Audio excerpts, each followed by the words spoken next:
OG is so far down because of transition, attention to detail, right? Locking there or being tired. That's the 5th three that he made in a row. Attention to detail matters. Next play, you're going to see once again, off a little pin down in the corner. So pull out a little bit. I always think this is interesting because we're going to look at the situation here in the corner, okay? So this is Josh Hart in this particular situation. You have two choices as a defender, JB, right? If I'm guarding you on a side down, pin down, I can either chase you around the screen, which I'm trying to stay on your shoulder to force you to drive the ball, or I can take the shortcut, which is typically what you do when you get tired, right? You try to shoot the gap because you try to meet him.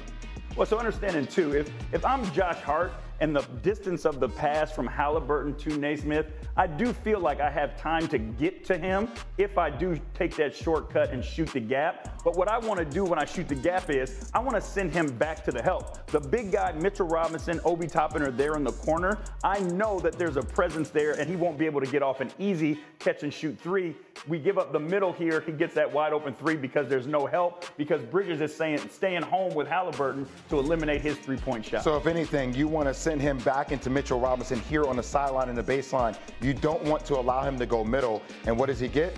He gets a little bit off balance. He gets to the middle and another dagger for three. And here's the last way that I thought was really fascinating, guys. Just understanding in the game in overtime, attention to detail, staying down in the stance and not ball watching. Just pay attention to Josh Hart here. We talk about some of these guys logging over 40 minutes in a critical possession of the game. You're going to see a simple ball cut here off Nembhard. He's just going to kind of lackadaisically cut through. He's not a hard cut like he's cutting for the ball. He's just cutting through. And just watch Josh Hart standing up here. Comes off the ball screen up top. No ball pressure. Nembhard, he's able to make the pass here. Halliburton just cutting through. Ball watching. Easy lay. If you hold it there, the thing that we were talking about, decisions that Rick Carlisle made, he made the decision to go small, right? Obi Toppin at the 5. Because Obi Toppin is spaced in this corner down here, Mitchell Robinson, whose responsibility normally is always protect the paint, but because there's a shooter there in the corner on the strong side, when Nembhard cuts, he doesn't go and help, and now that's why he's able to get a wide open layup as well. So these are just the little play breakdowns that kind of led to the avalanche effect, right? It's extraordinarily good by both of you guys, and an extraordinarily good look. I mean, these things, it's a huge flurry of comebacks, but it's just a ton of tiny little moments, and each one of those were necessary for a Pacers team to come all the way back. Let me once again put some numbers up on the screen for you. The Knicks were up 14 points with 3:44 left. ESPN analytics say at that moment, the Knicks have a 99.8% chance to win. 99.8%. Here were Jalen Brunson and Josh Hart after the game. Can't really summarize it. Give them a lot of credit. They closed the game out like they've been doing it all playoffs. Not really good on our part. Defensively, we let off the gas. The intensity, the physicality wasn't there. Offensively, we were playing slower, a little stagnant, and looked like we were playing out to lose. So the conference finals are a fascinating time. Having been there and traveled with it for a couple of years, you get a sense of just how grueling this every other day game is. Maybe on some level, that's a good thing for a Knicks. And again, they know what that looks like from the other side. It happened in Boston twice when you're on the road. So they know exactly what happened and what happened to this series. This is a Knicks team, and again, they know what that looks like from the other side. It happened in Boston twice when you're on the road, so they know exactly what happened and what happened to this series. This is a Knicks team. Monica and I both know this well about them, is that they usually respond well after things like this. They are a very mentally tough team. So I would expect Friday night you're going to see accountability. I love the call out of Mikal Bridges understanding the moment of Tyrese Halliburton. I don't care if it's find Aaron Nesmith. He has knocked down 4 threes at this point. Somebody find him. Accountability. I love the call out of Mikal Bridges understanding the moment of Tyrese Halliburton. I don't care if it's find Aaron Nesmith. He has knocked down 4 threes at this point. Somebody find him. I'd rather be mad that there were 2 of y'all guarding him than nobody in position to contest the shot. And so I think there has to be, yes, they're going to respond because that's who they've been all season, but I also think individually there's some accountability of understanding the moment. I'm always fascinated by these things. I mean, Rex Ryan who I work with here every week and on Sundays all the time, had a famous game where his team got blown out, a Jet game where his team got blown out, and instead of watching the film, they buried the tape. It's famously, they literally dug a hole and buried the tape. This is a different sport and a different situation. So you're Tom Thibodeau today. Your team's going to show up at whatever point they're going to come in. And what are you saying this morning after you just let a game go that quite literally no one had ever lost in the history of the playoffs? Well, you got to make sure your guys are ready to move on. And in order to move on, you have to watch it, you have to hold yourself accountable, and you have to discuss it. So the emotional piece of it is what has to be dealt with first, and then understanding, okay, now we've dealt with that. We know the mistakes we made. Now we watch the film, and we make adjustments. I think they've got some decisions to make, right? We keep talking about fatigue. They played well when they played up and down against this team, but were they fatigued at the end because of it? So do they need to play a slower style of pace? So I think there's going to come down to some nice adjustments to make. We talked about that yesterday. You and Brian Windhorst did an excellent job. I kept joking around about how the key against the Pacers is the pace, but that the game was going to be determined last night. And I think Stan Van Gundy said this in the open of their telecast on TNT last night as well. The pace is going to be the key. The Pacers want to go up and down the floor. The Knicks want to play deep in the shot clock.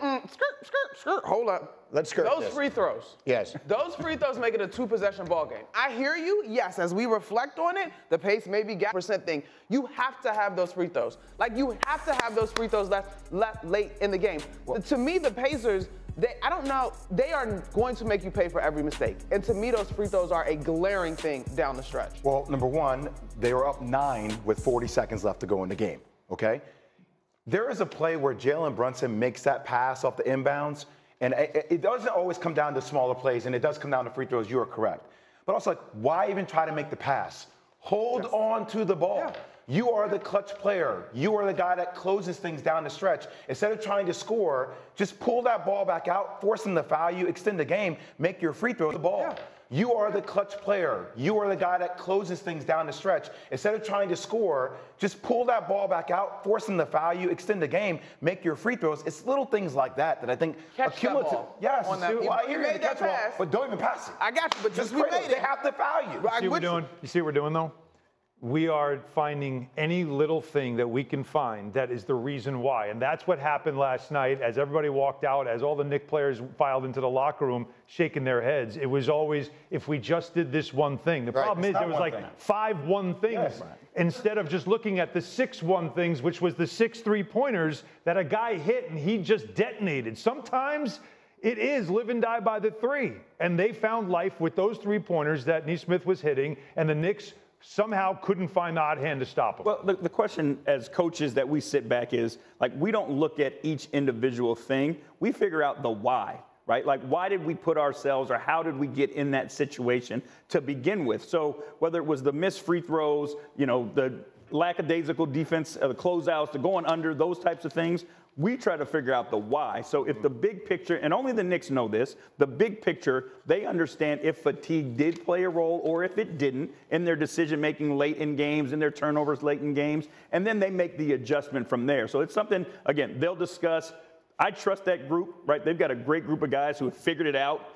Thibodeau is a great coach, so it's going to be interesting to see what happens in game 2. Hypothetically, JB, let's just let the fatigue thing live, though. What you gonna do? Like it is what it is. That's your rotation. Well, but that's the thing is, I thought that they tried to match the tempo of the Pacers, and that's why they were able to score. They did a great job. They scored. They were up 14 points. All those things. But now it comes back to, we didn't close, we didn't finish. Do we need to go back to play ball control basketball? So you don't yell skirt at him when he says the same thing I said. And you yell at JB, and what makes it life miserable for a team that plays at a fast pace, that's used to a high number of possessions, slowing down the game and then forcing them to actually value the ball each possession, which is not how Indiana plays. Obviously, I get it. Y'all know my role on radio analyst. This has come up in this matchup through the course of the regular season, and Tibbs is mindful to point out that the Knicks don't necessarily want to play slow either. And so I don't know if it was the pace was so much about matching the Pacers as much as it was, this is also a place that we want to play. Now, do they need to consider more variance based on the end result? Yes. Sure, but I think teams are very close when it comes to talent and everything that they can do and their potential. This is going 7. Shout out to those Pacers fans that was bugging me in the Delta Lounge. Well, Give them their props. Listen, I mean, it'd be fascinating to be in both film sessions today, because if you're going to watch 53 minutes of film, there's a lot of it where the Knicks look like the much better team and all that, and then boom, the whole thing turns around. It's an incredible night. Meanwhile, it all, of course, culminates in that moment from Tyrese Halliburton right there. Where does that team and all that, and then boom, the whole thing turns around. It's an incredible night. Meanwhile, it all, of course, culminates in that moment from Tyrese Halliburton right there. Where does that shot belong on the list of unforgettable moments in one of the great rivalries the NBA has ever seen? We'll tell you next. Poor Nick, man.